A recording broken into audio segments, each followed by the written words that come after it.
Coucou la famille, c'est Christelle, j'espère que vous allez bien. Alors aujourd'hui, je voulais vous parler du roman de Sherry Jones et d'un seul bras, la sœur balaie sa maison. Alors, j'ai adoré la lecture, pour être comme ça c'est dit.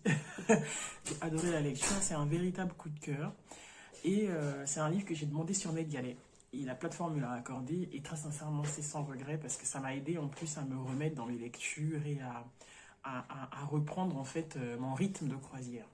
Le roman, il suit l'histoire de Lala. Lala, c'est une jeune fille qui a 18 ans. D'ailleurs, quand j'ai fait le petit calcul pour trouver son âge, c'était assez saisissant de voir à quel point elle est jeune. Mais bon, en lisant le roman, vous comprendrez pourquoi je dis ça. Donc, on suit le personnage de Lala qui a 18 ans. Et quand le roman s'ouvre, elle est en travail pour mettre au monde sa fille. Et il se trouve que le jour où elle rentre en travail, c'est le jour où son compagnon choisit d'aller cambrioler une maison sur la plage de Baxter Beach. Et ça tourne au drame. Le cambriolage, parce qu'il y a le propriétaire de la maison qui se fait descendre donc, par son compagnon Adam. Et donc voilà, ça lance comme ça le début de l'histoire. En plus de mettre en place une ambiance qui va faire revivre comme ça les années 80 sur la plage de Baxter Beach, Sherry Jones réussit à mettre en place tout cet univers où il y a la coexistence d'une grande pauvreté, parce que bon, les personnages du roman, une partie, donc par exemple Lala et son compagnon habitent sur cette plage de Baxter Beach, dans une bicoque, qui est dans un état lamentable. Et puis en face, on a les résidences secondaires des autres personnages qui sont là et qui, du coup, vont être victimes donc, du cambriolage. Alors, ce que j'ai bien aimé dans le roman, c'est la construction, déjà. Parce que chaque chapitre va retracer, va donner le point de vue d'un des personnages. D'accord.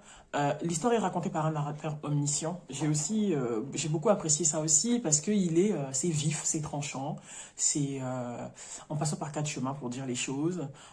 C'est très humain aussi, la façon de raconter cette histoire. La construction du roman, elle est vraiment intéressante parce que c'est vraiment comme un roman policier, c'est-à-dire que on est vraiment tenu en haleine, on a envie de savoir ce qui va se passer. On sent vraiment qu'il y a un drame qui va se dérouler. Pas le drame du cambriolage, quelque chose d'autre qui va arriver après.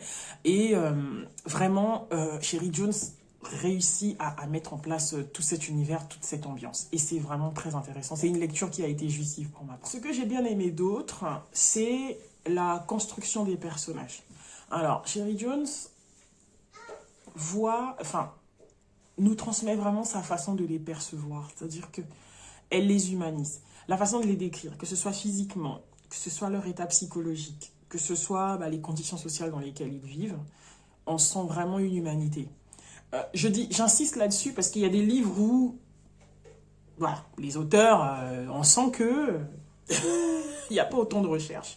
Mais là, vraiment, il y a une humanisation des personnages. C'est-à-dire que même les personnages qui font des trucs affreux, on va par exemple prendre Adam, qui est un homme abusif, violent, qui en plus a tout un passif criminel et une activité criminelle. En retraçant son histoire, on comprend comment il tombe dedans, comment est-ce que... c'est-à-dire que, est-ce que ça aurait pu être autrement? C'est-à-dire que quand on lit son histoire, on se pose vraiment des questions. C'est-à-dire que Sherry Jones réussit comme ça à nous amener à chaque fois dans l'historique des personnages. Et c'est vraiment très intéressant. Mélanger un peu ce que j'ai aimé et les thématiques. Parce que la thématique qui, pour moi, est centrale dans le roman, enfin, du moins qui m'a touchée, c'est celle de la transmission. C'est-à-dire que on a comme ça, dans la façon de raconter l'histoire, par exemple Lala, on retrace son parcours familial et donc du coup on essaie de voir un peu ce qui amène cette femme à vivre ce drame. Ce qui se passe c'est quoi? C'est que Lala, elle est donc jeune, elle a 18 ans, elle habite avec un homme qui est violent, qui la bat. elle travaille comme elle peut sur la plage en faisant des tresses et tout ça. Et d'ailleurs, ça l'a fait, c'est ce qui l'a fait vivre. Et quand on est dans sa psychologie, au moment où elle parle de ses tresses, on sent que c'est vraiment une bouffée d'oxygène par rapport à son histoire personnelle qui est très très complexe. Et puis, on a aussi ce volet où on raconte en fait les femmes de sa famille. Du moins sa grand-mère qui l'a élevée, sa mère, pourquoi est-ce qu'elle n'a pas pu élever sa fille, elle-même, Lala, et puis le bébé qu'elle va mettre au monde. D'accord? Et ce que moi j'ai trouvé vraiment intéressant, c'est quand on raconte les histoires, c'est de voir en fait comment le trauma, il est transmis de génération en génération. C'est-à-dire que il y a beaucoup de non-dits. Et d'ailleurs, là, l'autrice, elle arrive à faire ça. Hein. Elle arrive c'est-à-dire que dans un livre, elle arrive à transmettre les non-dits. C'est pas dit. Je ne sais pas si je suis claire, mais vraiment, c'est très bien fait. Et elle montre aussi comment est-ce que ces non-dits vont être transmis de génération en génération. Quel impact ça a concrètement dans la vie de ces femmes. Et voilà, c'est des histoires de violence, c'est des histoires d'inceste, c'est des histoires c'est compliqué, c'est lourd, mais c'est jamais dit avec misérabilisme. C'est jamais dit avec... C'est-à-dire, c'est des histoires de famille, quoi. Tout simplement. Voilà, c'est des histoires de famille. Et comment est-ce que, dans certaines familles, les femmes vont vivre certaines choses. Et ce que j'ai trouvé aussi intéressant, c'est que j'ai eu l'impression à un moment donné que l'autrice nous... Enfin, voilà, je ne vais pas lui mettre des intentions, mais que... En tout cas, moi, je me suis posé la question de me dire, à la fin de tout ça, est-ce qu'il y a... Enfin, il doit avoir probablement une suite ou des suites d'événements qui font que certaines personnes vont se retrouver dans des situations inacceptables, mais qui, peut-être de par leur histoire familiale, ça les rend acceptables. C'est-à-dire que Lala, elle vit... Enfin, cet homme est affreux, tout simplement. C'est un homme affreux, c'est un homme qui la bat. Mais quand tu vois d'où elle vient, tu te dis, bon, on peut comprendre que même qu'elle se soit retrouvée là pour pouvoir échapper à certaines choses, en fait. Dans tout ça, ensuite, on a le personnage de Tone. Tone qui est comme ça le pont entre Lala et Adan en termes de rencontre. Mais vraiment, je ne veux pas en livrer plus. Mais en termes de personnage, je trouve que celui-là, il est vraiment... Mais je suis tombée amoureuse de ce personnage. C'est-à-dire que dans la façon dont il est construit, la complexité, surtout en termes de vécu d'homme, c'est un homme qui est... c'est un homme prostitué. En tout cas, lui, il vend son corps aux dames, aux femmes qui viennent de l'Occident et qui viennent passer du bon temps sur les plages de Baxter Beach en vacances.